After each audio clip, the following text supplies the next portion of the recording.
ফাঁসি গাছে 3 দিন ঝুলিয়ে রাখা হলো মল্লারির লাশ। আর কবি কানহুপাদের 2 হাত কেটে ফেলা হলো। কিন্তু কবির কবিতা লেখা কি আদৌ বন্ধ করতে পেরেছিল জল্লাদ মন্ত্রী দেবলভদ্র?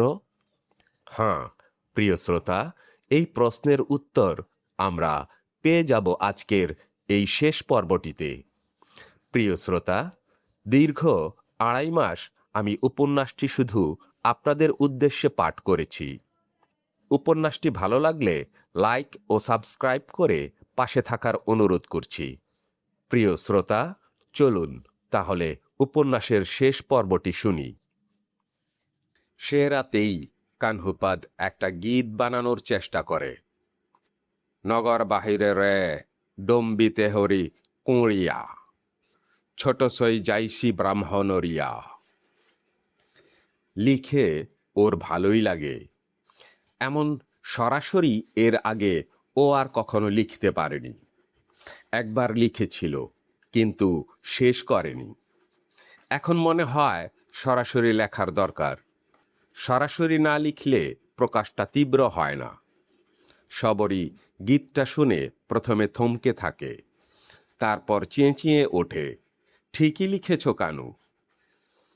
ওই এক জায়গায় বামুনেরা ছোট লোকের শরীরের কথা ভুলে যায়, তখন সব পবিত্র হয়। সবরই ব্যঙ্গের হাসি হাসে।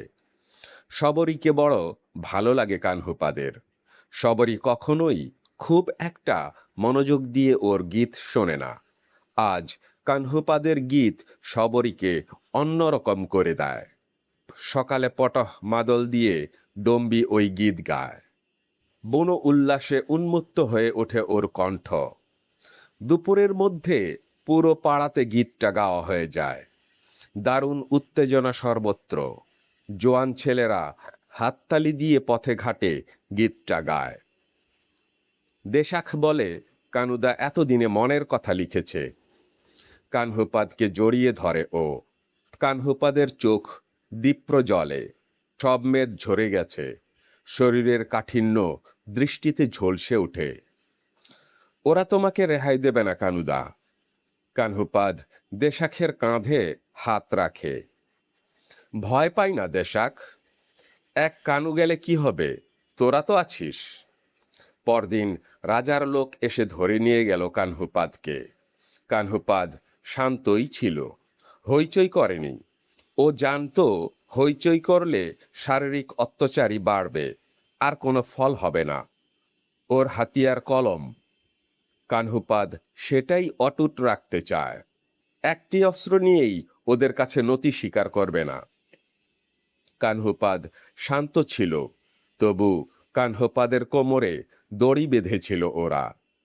পিছমোড়া করে হাতও। সবরই কাঁদতে কাঁদতে নদীর ঘাট পর্যন্ত এসেছিল আরো অনেকে। নদীর ঘাটে ডম্বির চোখে জল ছিল না, ছিল আগুন। দপদপ করে জ্বলছিল। কানহুপাদ সে দৃষ্টির দিকে তাকিয়ে হেসেছিল, যেন বলতে চায়, এক কানু গেলে কি হবে, তোরা তো আছিস। মুখ ফুটে বলা হয় না, সামনে পিছে রাজার লোক। ডম্বি আজ বড় অশান্ত। হাতের বৈঠায় উথাল পাথাল আবেগের প্রকাশ। মনে মনে কানহুপাদকে ছিঁড়ে ফেলতে চায়। কানু, তুমি এত নির্বিকার কেন? রেগে উঠো, প্রচণ্ড রাগে ফেটে পড়ো। ডম্বির ঠোঁট নড়ে। কানহুপাদ এক দৃষ্টে সেদিকে তাকিয়ে থাকে। নড়ে ওঠা ঠোঁটের ভাষা বোঝে। ডম্বি, আমার আর তোমার মতো একজন দুজন করে সকলে যখন রেগে উঠবে, তখনই ফাটার সময় হবে যে। নদী কি ভীষণ শান্ত। গর্জন নেই, ঢেউ নেই, যেন কোথাও কোনো আক্রোশ নেই। নদীর পাড়ে কত লোক দাঁড়িয়ে আছে। সবাই দেখছে রাজার লোক কানহুপাদকে ধরে নিয়ে যাচ্ছে। যে লোকটিকে ওরা ভালোবাসে, যে লোকটিকে ওদের মনের কথা বলতে পারে, তার জন্য ওদের মনে যত বেদনাই থাক না কেন, তাকে জোর করে ধরে রাখার ক্ষমতা ওদের নেই। তবুও সেই দিকে তাকিয়েই কানহুপাদ তার পায়ের নিচে মাটির অনুভব পায়। সে শূন্যে দাঁড়িয়ে নেই, তার জন্য শক্ত মাটি আছে। বন্যায় ঝড়ে সে মাটি শক্ত হয়ে থাকে। কানহুপাদ মুহূর্তে ভয়শূন্য হয়ে যায়। প্রাথমিক শাস্তি স্বরূপ রাজার লোকেরা কানহুপাদকে চুনের ঘরে আটকে রাখে। রাতে ঘুম আসে না ওর। চুনের গন্ধ কেমন তাও প্রকাশ করতে পারে না। মাঝে মাঝে নিঃশ্বাস আটকে আসতে চায়, বুক ধড়ফড় করে, চোখ জ্বালা করে, পানি পড়ে। আস্তে আস্তে নিঃশ্বাস ভারী হয়ে আসে। দেয়ালে ঠেস দিয়ে চুপচাপ বসে থাকে। জমাট আঁধারে দৃষ্টি ফেলা যায় না। কানহুপাদের মনের ভেতর এক একটি শব্দ কবিতার মুক্ত হওয়ার জন্যে ফোঁটায় ফোঁটায় জমতে থাকে। ওর মনে হয় বুকের ভেতর কোথাও কোনো অন্ধকার নেই। পরদিন পিছমোড়া করে বেঁধে রাজার সামনে হাজির করা হয় কানহুপাদকে। দেবল ভদ্রের গনগনে দৃষ্টির সামনে দাঁড়িয়েও কানহুপাদের বুক একটুও কাঁপে না। ও অবিচল, নির্বিকার থাকে, যেন ওর কোনো সুখ দুঃখ বোধ নেই। গীত লিখেছিস, আবার পাড়ার মধ্যে গিয়ে বেরিয়েছিস। জানিস তুই দেবতুল্য ব্রাহ্মণদের যেভাবে অপমান করেছিস, সে অন্যায়ের একমাত্র শাস্তি মৃত্যুদণ্ড। দেবল ভদ্রের চেহারা ভয়ানক মনে হয় ওর কাছে। পরক্ষণে তা মুছে গিয়ে ফাঁসি গাছের দৃশ্য ওর চোখের সামনে ভেসে ওঠে। বহুবার এ দৃশ্য ওকে বিচলিত করেছিল। কিছুতেই সহ্য করতে পারত না ও। দেবল ভদ্র আবার গর্জে ওঠে, মৃত্যুদণ্ড থেকে তুই এক শর্তে ক্ষমা পেতে পারিস, যদি তুই রাজার প্রশস্তি রচনা করিস এবং নগরে পল্লীর সর্বত্র তা গেয়ে বেড়াবি। কানহুপাদের চোখের তারা কেঁপে স্থির হয়ে যায়। ও কথা বলে না, চুপচাপ দাঁড়িয়ে থাকে।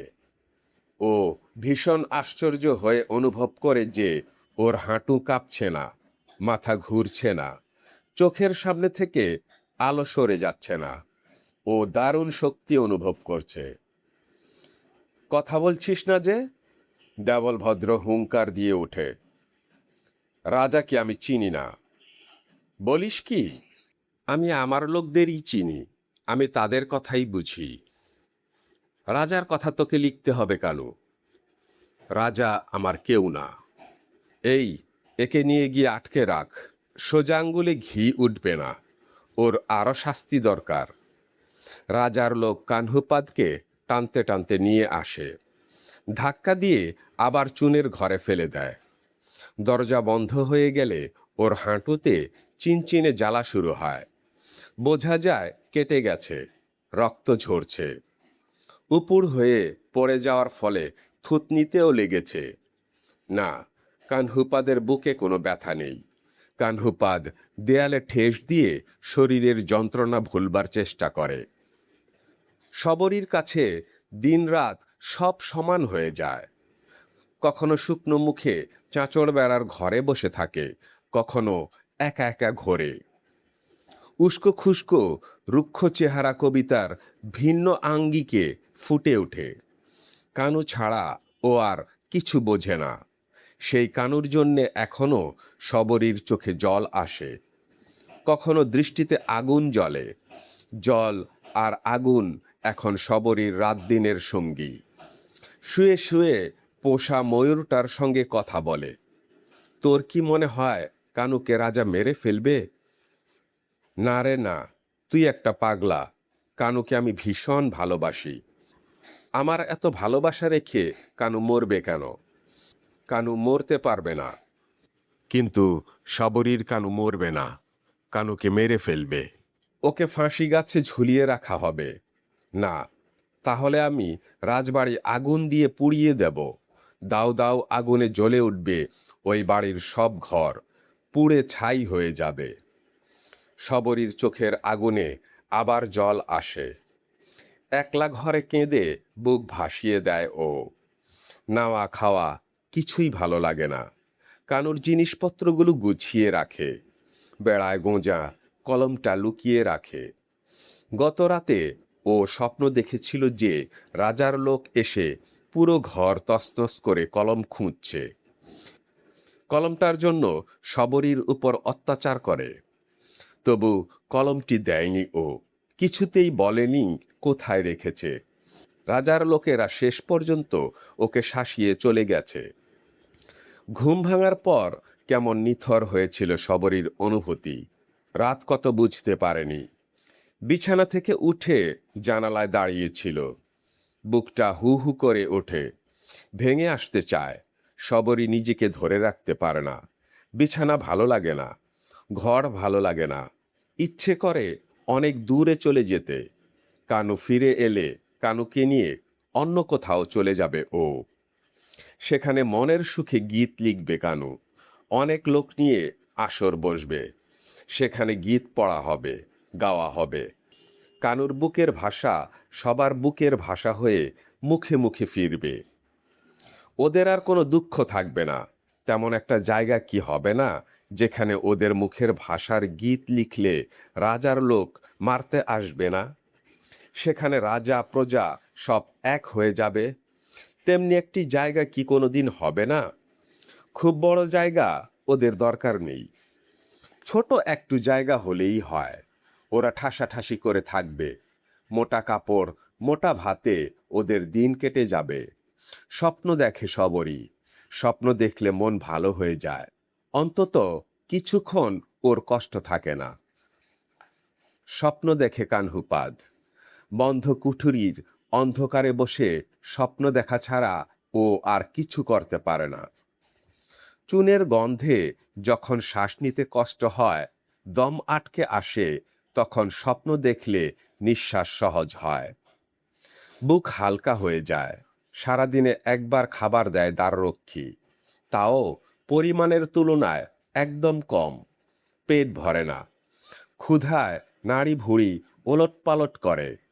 কানহুপাদ নির্বিকার থাকার চেষ্টা করেও পারে না। দেয়ালের গায়ে লাথি মারে, ঘুষি দেয়, হাতে ব্যথা পায়, তখন চিৎকার করে দেবল ভদ্রকে গালাগাল করে। চার দেয়ালের ফাঁক ফোকরে সে গালি বাইরে আসে না, তাই কেউ ছুটে আসে না। দমাদম ঘুষি মারে না, টেনে হিচড়ে বাইরে নিয়ে ফেলে না। অথচ কানহুপাদ চায় কেউ ছুটে আসুক, দরজা খুলুক, ও আলো দেখতে পাবে। সে আলোয় দৃষ্টি ধুয়ে নেবে। চিৎকার করে এক সময় নিজের জায়গায় ফিরে আসে। আজ 1 মাস 4 দিন হলো ওকে এ ঘরে আটকে রেখেছে। এভাবেই ওকে দুর্বল করতে চাইছে দেবল ভদ্র। সেদিনের জিজ্ঞাসাবাদের পর আর একদিনও এ ঘর থেকে বের করেনি। কানহুপাদ বুঝতে পারে ক্রমাগত ওর শরীর দুর্বল হচ্ছে। মাথা ঝিমঝিম করে, পা কাঁপে, শরীরে শক্তি নেই যেন। অথচ সব কিছু কমে গেলেও কানহুপাদের সাহস কমেনি। তা ক্রমাগত জমাট হচ্ছে এবং নিরেটও। সেখানে কোনো ছিদ্র নেই। ছিদ্র পথে ভয়ের স্রোত গলগলিয়ে ঢোকে না। আর সে কারণেই কানহুপাদের চিত্তে সুখ থই থই করে। ও চুনের ঘরের মাঝখানে দাঁড়িয়ে একটা নতুন দ্বীপের স্বপ্ন দেখে।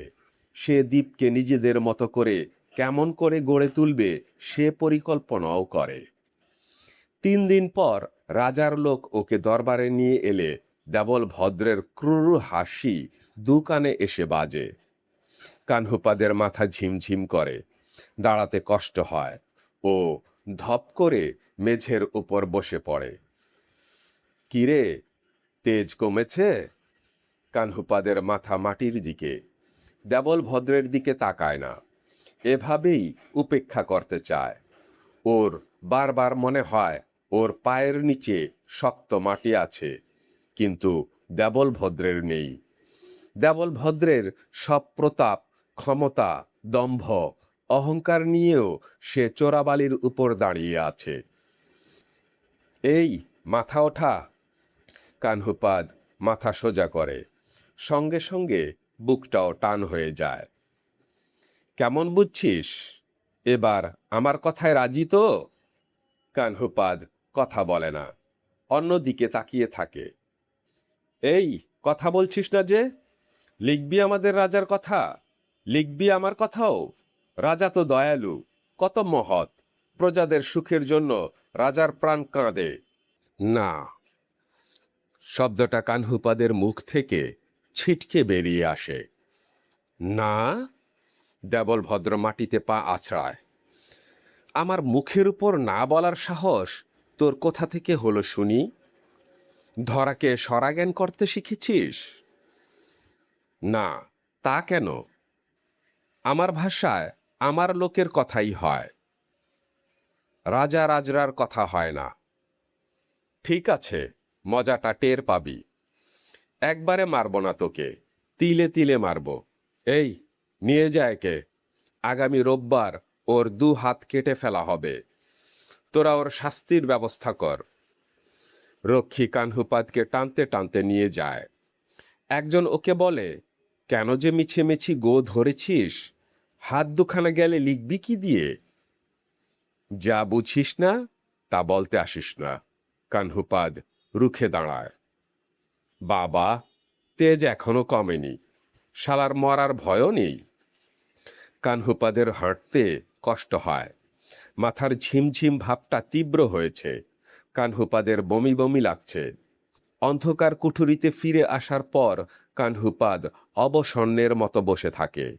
ইচ্ছে করে পেট ভরে ভাত খেতে, ইচ্ছে করে শবরীকে দেখতে, ইচ্ছে করে ডম্বির কাছে ছুটে যেতে। দেয়ালের গায়ে মাথা ঠেক দিয়ে রেখেও কানহুপাদ স্বস্তি পায় না। ওর মুখে দাড়ি গজিয়েছে, চোখের নিচে কালো হয়ে গেছে, বুকের পাঁজর ঠেলে বেরিয়ে আসতে চায়। চোয়াল উঁচু হয়ে উঠেছে, পা সরু কাঠি। কানহুপাদ বড় করে নিঃশ্বাস নেয় এবং ছাড়ে, তারপর মেঝেতে লুটিয়ে পড়ে।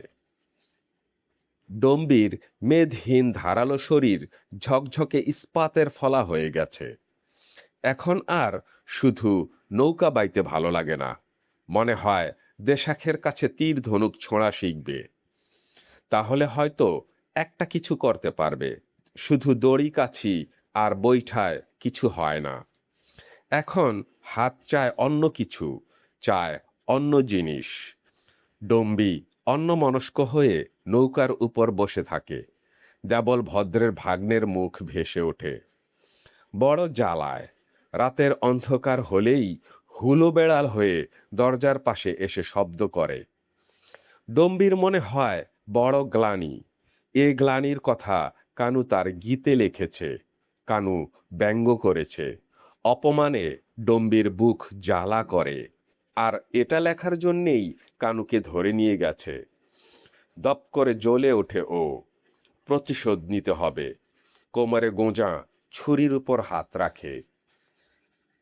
2 দিনের মধ্যেই ঘটনা ঘটিয়ে ফেলে ডম্বি। রাতের অন্ধকারে দেবল ভদ্রের ভাগ্নে ঘরে আসতেই মন স্থির করে। উত্তেজনার চরম মুহূর্তে ছুরিটা আমূল বসে যায় দেবল ভদ্রের ভাগ্নের বুকে। বাধা দেবার কোনো সুযোগই ছিল না তার। ওর বিস্ফারিত চোখের দিকে তাকিয়ে চকিতে ওর মনে হয়, কানুও কি এমন রক্ত ছড়িয়ে মরে যাবে? বুকটা খালি হয়ে যায়, চেপে আসে নিঃশ্বাস।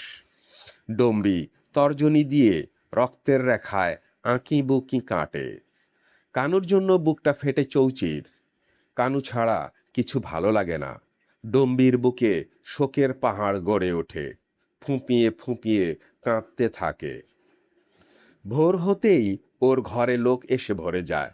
ডম্বি কারো দিকে তাকায় না, কথা বলে না, কেবল কাঁদে। মরার আগে কানুর সাথে একটিবার দেখা হলো না। দেশাক একরকম জোর করে ওকে ঘর থেকে বের করে নিয়ে আসে, পিপুল গাছের ছায়ায় বসিয়ে দেয়। কাঁপছিস কেন ডম্বি? ভয় কিসের? মুহূর্তে ডম্বির চোখ জ্বলে ওঠে। ভয় পেলে আর মারব কেন? ওই বামুনের মুখের উপর থুতু ছিটাতে ছিটাতে মরতে যাব দেশাক। শুধু বুকটা ভেঙে যায় যখন ভাবি মরার আগে কানুর সঙ্গে দেখা হবে না। দুঃখ করিস না, আরেক জনমে হবে। তাই যেন হয়। ডম্বি আঁচলে চোখ মোছে। দেশাক অভিভূতের মতো ডম্বিকে দেখে। এই মুহূর্তে ওকে ভালোবাসতে ইচ্ছে করে। ডম্বি বড় একরোখা, সাহসী। ডম্বি দুর্বিনীত।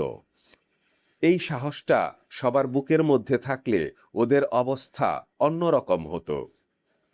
গাঁয়ের লোকের মুখে কথা নেই। ঘটনার আকস্মিকতায় এবং পরবর্তী সময়ের ভয়াবহতার চিন্তায় সকলেই নির্বাক। ওরা ভাবতে পারছে না যে এরপর কি করবে, কিভাবে বাঁচবে। নিমাই বুড়ো ভিড়ের মধ্য থেকে দেশাককে একপাশে ডেকে নিয়ে আসে। কেমন হলো দেশাক? কি আর, কানুদার অপমানের প্রতিশোধ নিল ডম্বি। কিন্তু এখন আমরা বাঁচব তো? ওরা আমাদের শেষ করে দেবে। বাঁচতে না পারলে মরাই ভালো কাকা। তোদের কথাবার্তা আমি কিছু বুঝি না। তোরা পেয়েছিস কি বলতো? আহ কাকা, চুপ করুন। এমনিতে গাঁয়ের লোক ভয়ে চুপসে গেছে। আপনি এমন করলে ওরা আরো ভয় পাবে। নিমাই বুড়ো হাউমাউ করে কেঁদে ওঠে। চুপ করুন কাকা, চুপ করুন। ছেলে বুড়ো নারী সকলের চোখ ছলছল করে। কত পাপ জমা হয়েছে আমাদের। কি পাপে এমন হলো? কান্নার রোল ওঠে। সকলেই কাঁদে। দেশাক চুপচাপ দাঁড়িয়ে থাকে। কাকে বোঝাবে?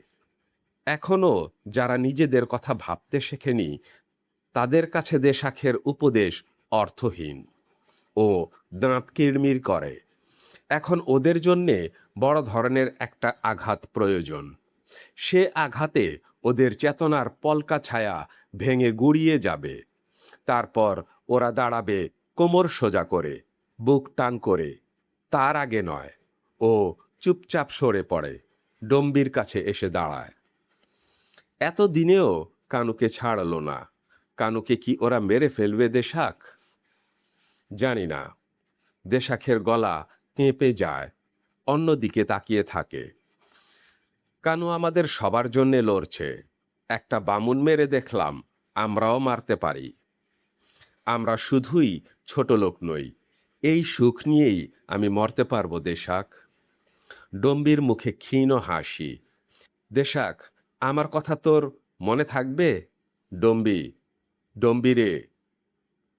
দেশাক কথা বলতে পারে না। দেশাখের যেন কি হয়। ওর ঠোঁট কাঁপে। তোর ছেলে হলে তাকে আমার কথা বলবি দেশাক? বলবো রে, বলবো। তোকে আমরা কেউ কোনোদিন ভুলবো না। আমাদের তেমন দিন এলে তোর সোনার মূর্তি বানিয়ে রাখবো ডম্বি।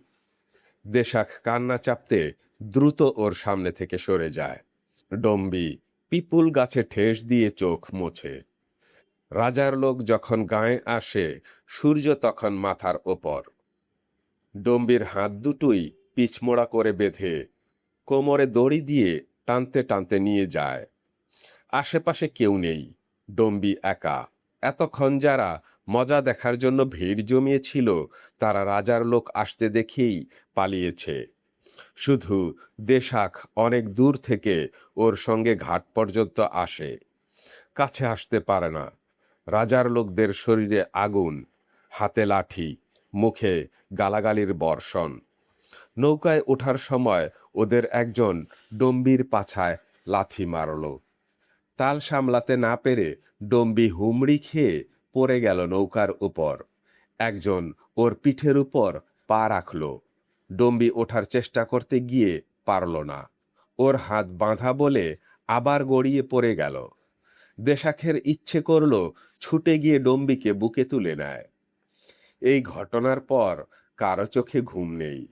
সারা পল্লীতে অখণ্ড নিস্তব্ধতা। কোনো বাচ্চা কেঁদে উঠলেও সবাই সন্ত্রস্ত হয়ে যায়। এই বুঝি রাজার লোক এলো। একলা ঘরে ঘুম আসে না সবরীর। ডম্বির জন্যে মন খারাপ করে। ও কানুর জন্য প্রতিশোধ নিয়েছে এটা ভাবলেও বুক টনটন করে। রাগ হয়। ক্ষিপ্ত হয়ে বেড়ায় গোঁজা ময়ূর পালক ছিঁড়ে বাতাসে উড়িয়ে দেয়। জানলায় বসে থেকে লোক দেখার চেষ্টা করে, কিন্তু কাউকে দেখা যায় না।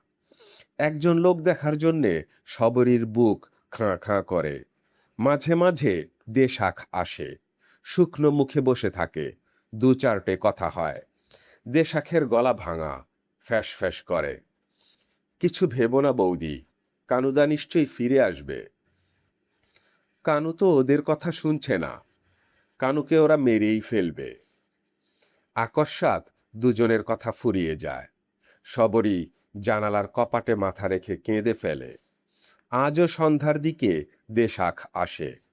ডম্বিকে নিয়ে যাবার পর থেকে ও কোথাও দুদণ্ড বসে স্বস্তি পাচ্ছে না, ছটফট করছে। আমাবস্যার রাত, ঘুটঘুটে অন্ধকার চারিদিকে। সবরই ঘরে আলো জ্বালেনি। দেশাখের পায়ের শব্দে চমকে উঠে। কে? আমি দেশাখ, বৌদি। এসো। আলো জ্বালনি কেন? ভালো লাগছে না। তোমার মুখে এছাড়া কথা নেই, আলো জ্বালো দেখি। সবরই মাটির প্রদীপ জ্বালায়। মিটমিটে আলোয় অন্ধকার তেমন কাটে না। সবরই হরিণের চামড়া বিছিয়ে দেয়। দেশাক ধপ করে বসে হাঁটুতে মুখ গোঁজে।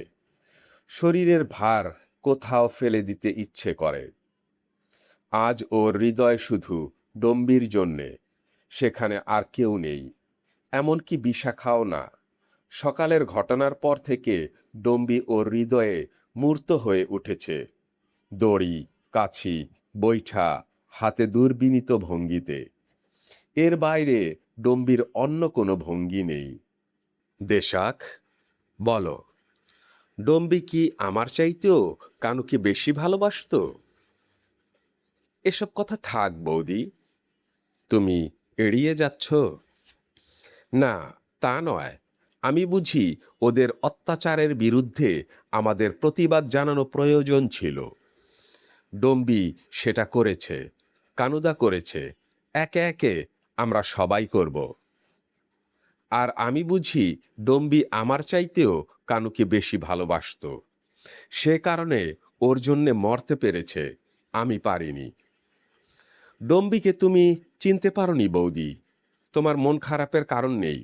সবরই কথা বলে না, দেশাখও না। বেশি কথা বলতে ওর ভালো লাগে না। অনেকক্ষণ দুজনের চুপচাপ কেটে যায়। কি ভাবছ দেশাক? কিছু না। আমাবস্যার রাতে এমন অন্ধকার আর কখনো দেখিনি।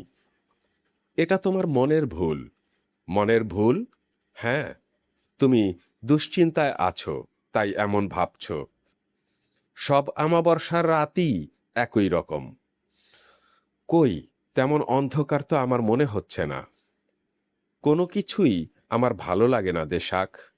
একা একা থাকতে আমার ভয় করে। বাইরে পেঁচা ডাকে। শব্দটা দুজনের মনের মধ্যে খটখট আওয়াজ ওঠায়, যেন ভীষণ দুঃসংবাদ বহন করে একটা ঘোড়া ছুটে আসছে। কিছু বলছো না কেন দেশাক? আজ আমারও কিছু ভালো লাগছে না। আমি যাই।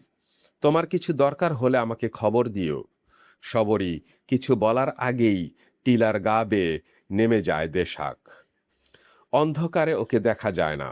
সবরই আলো নিভিয়ে চুপচাপ শুয়ে থাকে। দেশাক থাকলে সময়টা ভালো কাটত। এখন সবরই কিছু করতে পারছে না। কান পেতে একটানা পেঁচার ডাক শোনে। দেশাক হাঁটতে হাঁটতে বিশাখাদের বাড়ির কাছে আসে। চারদিক নির্জন, ভীষণ অন্ধকার। তবুও একটু ভয় করে না ওর। হাঁটতে ভালো লাগে। এই মুহূর্তে ঘরে থাকতে মন চায়। ঘরে ফিরলেই ভুসুকুর মুখোমুখি হতে হয়। ভুসুকু ওর দিকে কেমন দৃষ্টিতে যেন তাকায়, মুখে কিছু বলে না। অথচ ওই চোখের ভাষা ভয়ানক তীব্র। ভুসুকুর দৃষ্টি পাল্টে গেছে। তেমন দৃষ্টি থাকলে মুখ দিয়ে কথা বলতে হয় না। দেশাক ভুসুকুর সামনে থেকে পালিয়ে বেড়ায়। ভুসুকুর জন্যে ওর মন কেমন করে। কিছুদিনের মধ্যে ও হয়তো পাগল হয়ে যাবে।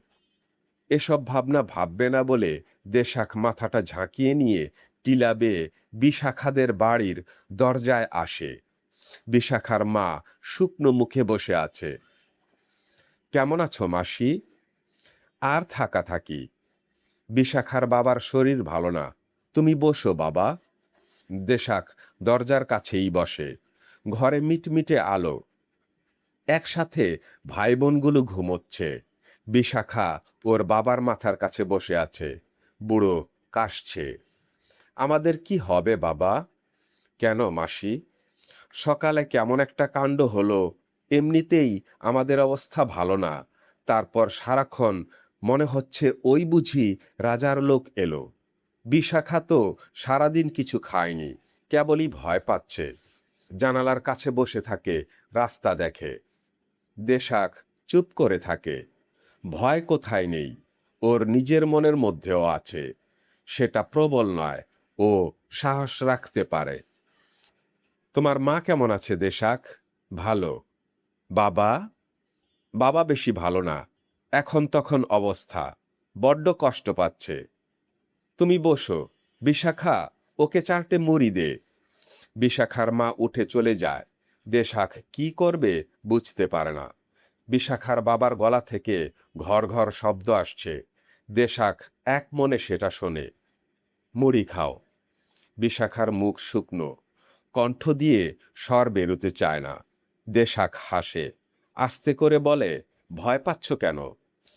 তোমাকে না তীর ধনুক চালানো শিখিয়েছি? দেশাক মুড়ির বাটি টেনে নিয়ে এক মুঠি মুখে পড়ে। বিশাখা চলে যায়। ও কথা বলতে পারে না। দেশাখের মতো বুকের পাটা ওর নেই। সাহসের কথা ওর মুখে আসে না, সেজন্যে কিছুই বলতে পারে না। বিশাখার মা কাছে আসতেই দেশাক উঠে দাঁড়ায়। মাসি, সবরই বৌদি একা থাকতে ভীষণ ভয় পাচ্ছে। আজ রাতে বিশাখা তার ওখানে থাকুক। আমি বলেছি বিশাখাকে এনে দেব। বিশাখার মা চুপ করে থাকে। কিছু অসুবিধা হবে না মাসি, ভোরে উঠেই ও চলে আসবে। আচ্ছা, নিয়ে যাও। মেয়ে বড় হলে কত যে চিন্তা হয়। বিশাখার মা দেশাককে না করতে পারে না। দেশাক বলেছে মাস 2 মধ্যে বিয়েটা হয়ে যাবে। দুজনে টিলা বেয়ে নেমে আসে। দেখলে তো কেমন কৌশল করে তোমাকে নিয়ে এলাম। মানে? সবরই বৌদির ওখানে তুমি রাতে থাকবে সেটা ঠিক, তার আগে আমার সঙ্গে কিছুক্ষণ। বৌদি কিছু বলেনি। তোমাদের ঘরে বসে থাকতে খারাপ লাগছিল। ভাবছিলাম তোমাকে নিয়ে বেরোই কেমন করে। হঠাৎ মাথায় বুদ্ধিটা এসে গেল। উফ, তুমি গাল দিও না। তুমিও খুশি হয়েছ আমি জানি। দুজনে হাসে। অন্ধকারে কেউ কারো মুখ দেখতে পায় না, শুধু হাতে হাত ধরা। দেশাখের মনে হয় সারাদিনের পর এতক্ষণে ও খোলা হাওয়ায় এসে দাঁড়িয়েছে। গুমোট অবস্থাটা কেটে গেছে। বিশাখা, ইচ্ছে করছে তুমি আর আমি প্রাণখোলা হাসিতে সবাইকে মাতিয়ে তুলি, সকলের বুকের ভয় তাড়িয়ে দেই। তা কেমন করে হবে? আমাদের সর্বনাশ হবে। ঠিক আছে, এখন এসব কথা থাক। তুমি একটা গান গাও বিশাখা। আমি গান জানি না। ডম্বি খুব ভালো গাইতে পারত। আবার আবহাওয়া ভারী হয়ে যায়। ঘুরে ফিরে প্রসঙ্গ এক। ডম্বিকে ওরা মেরে ফেলবে দেশাক? হয়তো। আমাদের উৎসবগুলো মাতিয়ে রাখবে কে? দেশাক কথা বলে না। কানুদার কি হবে দেশাক? জানি না। খারাপ কিছু ভাবতে আমার ভালো লাগে না। আমারও না। দুজনে চুপচাপ হাঁটে। এই অন্ধকারে হাঁটতে ওদের ভালোই লাগে। সবরীর টিলা বেশ খানিকটা পর।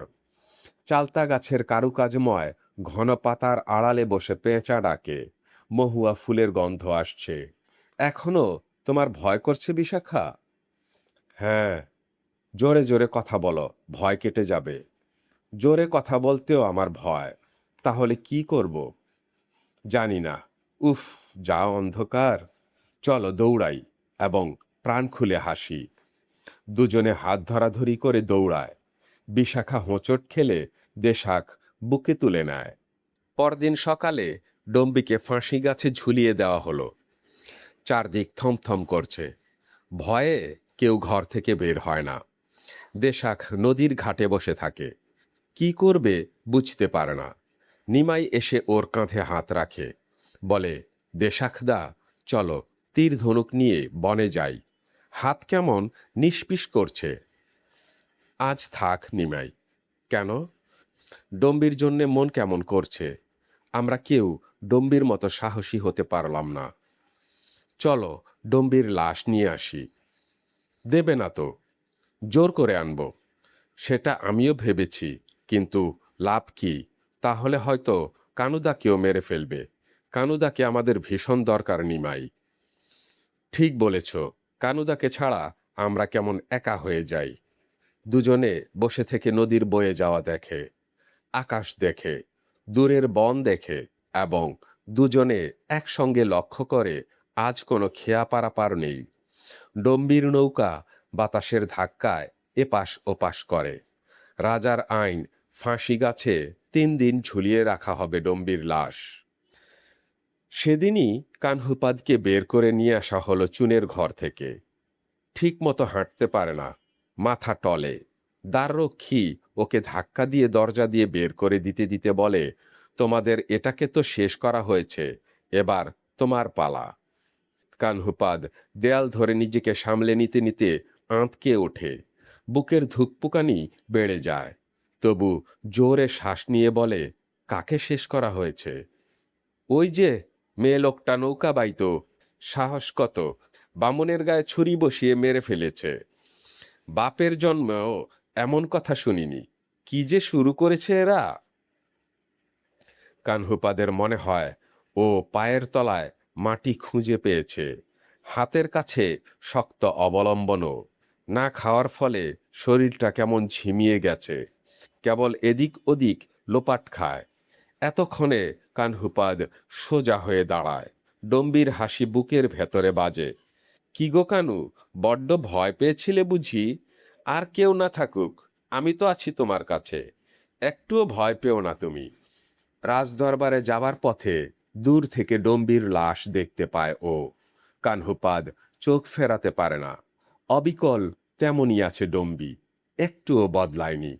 চোখ ঠিকরে আসেনি, জিহ্বা ঝুলে পড়েনি। দড়ি, কাছি, বৈঠা হাতে সেই দুর্বিনীত অথচ মোহন ভঙ্গি, যাকে বুকের ভেতর রেখেও কোনোদিন বোঝা যায় না, যার সাহসের থই পাওয়া মুশকিল। কান্নায় ভেঙে পড়ে কানহুপাদ। হয়েছে, আর অত ঢং দেখাতে হবে না। একটু পরে তো তুমিও ওর সঙ্গী হবে।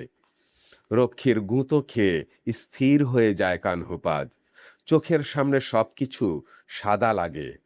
দেবল ভদ্র গর্জন করে ওঠে, না, ওকে ফাঁসি গাছে ঝোলানো হবে না। ওকে মেরে ফেলবো না। ওর শাস্তি হবে তিলে তিলে। ধুকে ধুকে মরবে ও। ওর হাত দুটো কেটে ফেলো। গীত লেখার স্বাদ বুঝুক। তারপর আর কিছু মনে নেই কানহুপাদের। জ্ঞান ফেরার পর দেখে সবরই ওর মুখের উপর ঝুঁকে আছে। এখন দিন না রাত? বিকেল হয়েছে। ওগো, এখন কেমন লাগছে? কানহুপাদ কথা বলে না। সবরই মুখ হাঁ করিয়ে দুধ দেয়। কখনো তা গলা দিয়ে নেমে যায়, কখনো ঠোঁটের পাশ দিয়ে গড়িয়ে পড়ে। শরীরে অসহ্য যন্ত্রণা। মাথা তুলতে পারে না কানহুপাদ। জগা কবিরাজ ওর কেটে ফেলা হাতের মাথা গাছগাছালির ওষুধ দিয়ে বেঁধে দিয়েছে। এরই মাঝে অনুভূতি তীক্ষ্ণ হয়ে ওঠে। শুধু মনে হয় ওর চারপাশে অনেক লোক, অনেক কথা, অনেক গুঞ্জন। আজ সবাই ওর কাছাকাছি এসেছে। সবাই কানহুপাদের কথা বুঝতে পারছে। কানহুপাদ জানে না যে পরপর দুটো ঘটনায় ওর আশেপাশের লোকজন বড় দ্রুত বয়স্ক এবং অভিজ্ঞ হয়ে উঠেছে। এক সময় সবাই চলে গেলেও দেশাক চুপচাপ বসে থাকে। অজ্ঞান অবস্থায় রাজার লোক কানহুপাদকে নদীর ধারে ফেলে গেলে ওরা ওকে নিয়ে আসে। বারুয়া মাঝি ওদের খবর দিয়েছিল। ঠিক সময়ে ওরা খবর পেয়েছিল। দেরি হলে হয়তো কানহুপাদকে বাঁচানো যেত না। সেই থেকে দেশাখের মুখে কথা নেই। ওর মনে হয় ওর বুকের গুহার মুখে কেমন করে যেন একটা বড় পাথর পড়ে গেছে।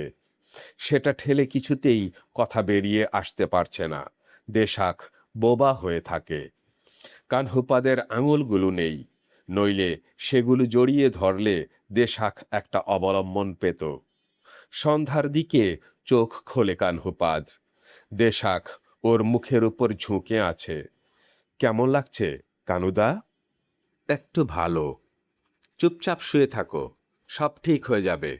জগা কবিরাজের ওষুধ তো নয়, যেন ধনন্তরী। এতদিনে আমার ভুল ভাঙল দেশাক। আমি এখন বুঝতে পারছি যে শুধু রাজদরবারেই কোনো ভাষাকে টিকিয়ে রাখতে পারে না। ওরা যতই সংস্কৃতের বড়াই করুক, ওটা কারো মুখের ভাষা নয়। বাঁচিয়ে রাখবে কে? আমাদের ভাষা আমাদের মুখে মুখেই বেঁচে থাকবে রে দেশাক। ঠিকই বলেছ কানুদা। বংশ পরম্পরায় আমাদের মুখের ভাষা নদীর মতো বইবে, কোনোদিন তা মরে হেজে যাবে না। কানহুপাদ হাঁফায়। কথা বলতেও কষ্ট। ওগো, আর কথা না, তুমি ঘুমো। কানহুপাদ চোখ বোঁজে বড় করে শ্বাস নেয়।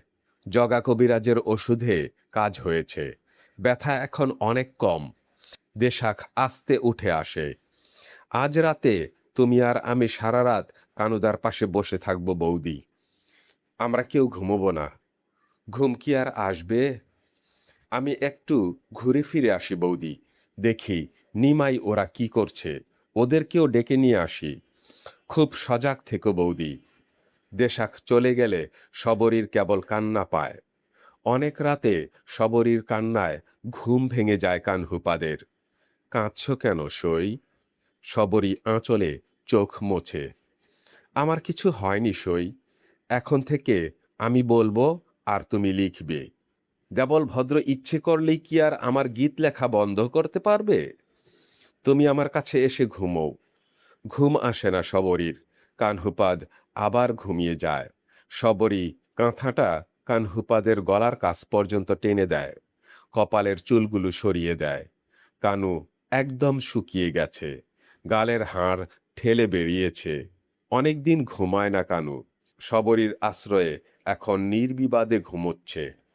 শবরীর হৃদয় ফুঁসে ওঠে। কানুকে কেউ আর আমার কাছ থেকে নিয়ে যেতে পারবে না। শবরী জানালার কাছে এসে দাঁড়ায়। যে কোনো সময় কানু উঠতে পারে। রাত কত বুঝতে পারে না শবরী। আজ পূর্ণিমা, চাঁদের আলোয় ভেসে গেছে প্রান্তর। এমন ফুটফুটে জ্যোৎস্না ও অনেক দিন দেখেনি। হঠাৎ করে শবরীর খুব ভালো লাগে। দেশাক এখনো আসছে না কেন? কোথায় গিয়ে আটকে গেল? তখনই মৃদু কোলাহল ওর কানে আসে। আস্তে আস্তে সেটা বাড়ে। শবরী ভালো করে খেয়াল করে। পূব পাড়ার দিকে আগুনের শিখা দেখা যাচ্ছে। শবরীর ভয় হয়, কিছু বুঝতে পারে না। ও দরজা খুলে বাইরে এসে দাঁড়ায়। ঠিকই ধরেছে, বাড়ি পুড়ছে। চরচর শব্দে বাঁশ ফাটছে। তবে কি রাতের অন্ধকারে রাজার লোক ওদের উপর হামলা চালালো? শবরীর হাঁটু কাঁপে ঠক ঠক করে। ও দরজার কাছে বসে পড়ে। ছুটতে ছুটতে দেশাক আসে। বৌদি, কি হয়েছে দেশাক? রাজার লোকের আমাদের বাড়িঘর সব পুড়িয়ে দিচ্ছে। কি হবে? শবরী কেঁদে ফেলে। পারো কেবল ফেল ফেল করে কাঁদতে। এখন কান্নার সময় নাকি বৌদি?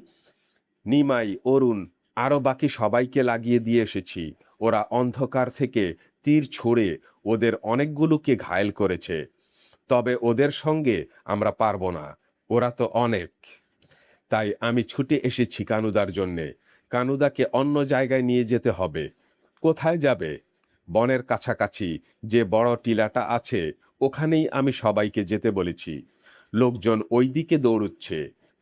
নিমাই আগে ব্যাপারটা টের পেয়েছিল, দেখেছিল ওরা দলে দলে আসছে। আমরা অনেক জায়গায় খবর দিতে পেরেছি। যাদের খবর দিতে পারোনি তাদের কি হবে জানি না। দেশাখের গলা ভার। দুঃখ এই যে ওদের সঙ্গে আমরা বেশিক্ষণ লড়তে পারলাম না বৌদি। তবে প্রতিশোধ আমরা নেবই। আর কথা না, তাড়াতাড়ি চলো বৌদি, কানুদাকে ধরো। জিনিসপত্র বেঁচে থাকলে ওগুলো আবার হবে। দুজনে কানহুপাতকে নিয়ে দৌড়তে থাকে টিলার দিকে। চারদিক আগুন, একটা একটা করে বাড়ি পুড়ছে। মানুষের চিৎকার, কান্না ইত্যাদি অনেক শব্দ ভেসে আসে ওদের কানে। ওরা সবাই টিলার কাছে গুটিসুটি হয়ে বসে আছে। কারো মুখে কথা নেই, বাচ্চারাও চুপ। মাথার উপর ছাউনি নেই, বিশাল আকাশ অন্ধকারে ঢাকা। ওরা কতজন আসতে পেরেছে কেউ জানে না। ওরা কারো মুখ দেখতে পায় না। ওরা পরস্পরের নিঃশ্বাসের শব্দ পায় কেবল। বাতাসে কিসের গন্ধ ভেসে আসে। কানহুপাদ নাক টান করে, তারপর বুকটা ধক করে ওঠে। কানুদা? কিরে দেশাক, কানুদা কিসের গন্ধ? চামড়া পোড়ার গন্ধ। কানহুপাদ নির্বিকার উত্তর দেয়, গলার স্বর একটুও কাঁপে না। কানুদা? দেশাখের কণ্ঠ চিরে যায়। কেউ হয়তো আরামের ঘুম ঘুমিয়েছিল দেশাক, জানতেও পারেনি, তাই আগুনে ছাই হয়ে গেছে। ভিড়ের মধ্যে নারী কণ্ঠের কান্নার শব্দ ওঠে। তোরা কেউ দুঃখ করিস না দেশাক, আমাদের তেমন একটা জায়গা একদিন হবে। আমরাই রাজা হব, রাজা প্রজা সমান হবে। আমাদের ভাষা রাজদরবারের ভাষা হবে। তেমন দিনের জন্য আমাদের প্রস্তুত হতে হবে দেশাক। ভিড়ের মধ্যে মৃদু গুঞ্জন শোনা যায়। সকলেই যেন স্বস্তির নিঃশ্বাস ফেলছে। দম আটকানো উৎকণ্ঠা এক ফুঁয়ে উড়িয়ে দিয়ে নাড়াচাড়া করছে। কানহুপাদ দম নিয়ে আবার বলে, একটা ছোট্ট ভূখণ্ড আমাদের দরকার। সে ভূখণ্ডটুকু সবুজ, শ্যামল আর পলিমাটি ভরা হলেই হয়। সে ভূখণ্ডের দক্ষিণে থাকবে একটা সুন্দর বিরাট বন, আর তার পাশ দিয়ে বয়ে যাবে সাগর। কানহুপাদ থামতেই দেশাক চেঁচিয়ে ওঠে, আহ কানুদা, কেমন করে যে মনের কথা বলো, তুমি না থাকলে আমরা স্বপ্ন দেখতেই পারি না। তখনই চামড়া পোড়া গন্ধটা বাতাসের প্রবল ঝাপটায় ওদের সবার নাকে মুখে গলগলিয়ে ঢোকে। সে গন্ধ প্রাণ ভরে বুকে টেনে হো হো করে হেসে ওঠে ভসুকু। কান হিলারে, আজি ভুসুকু বাঙালি ভইলি। কান হিলারে, আজি ভুসুকু বাঙালি ভইলি। এই ছিল উপন্যাস নীল ময়ূরের যৌবন এর শেষ পর্ব। নতুন উপন্যাস নিয়ে আসছি শীঘ্রই। ততদিন ভালো থাকবেন, সুস্থ থাকবেন, এই প্রত্যাশায় আজকের মতো বিদায় নিচ্ছি। খোদা হাফেজ।